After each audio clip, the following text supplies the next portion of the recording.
Hello നമസ്കാരം ഏവർക്കും പുതിരീടിലേക്ക് അജയൻ്റെ രണ്ടാം മോഷണം എന്ന ചിത്രത്തിൻ്റെ മൂന്നാം ദിവസത്തെ കേരള ബോക്സ് ഓഫീസ് കളക്ഷൻ റിപ്പോർട്ടാണ് എന്നൊരു വീഡിയോ ഭാഗത്ത്.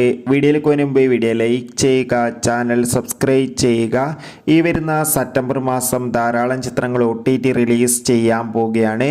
നമ്മുടെ ചാനൽ ഭാഗം പരിശോധിച്ചാൽ നിങ്ങൾക്ക് കാണാൻ വേണ്ടി സാധിക്കുന്നതായിരിക്കും. ജിതിൻ ലാലിൻ്റെ സംവിധാനത്തിൽ ടൊവിനോ തോമസ്, ബേസിൽ ജോസഫ് എന്നൊരു പ്രധാന കഥാപാത്രങ്ങളായ ചിത്രമായിരുന്നു അജയൻ്റെ രണ്ടാം മോഷണം. ചിത്രത്തിന് അതിഗംഭീരമായ മികച്ചൊരു പോസിറ്റീവ് റെസ്പോൺസ് തന്നെയാണ് മൂന്നാം ദിവസവും പുറത്തുകൊണ്ടിരിക്കുന്നത്. അതുകൊണ്ട് തന്നെ എല്ലാ സിനിമാ പ്രേമികളും ഒരേപോലെയാണ് ചിത്രത്തിൻ്റെ കളക്ഷൻ റിപ്പോർട്ടും അറിയാൻ വേണ്ടി കാത്തിരിക്കുന്നത്.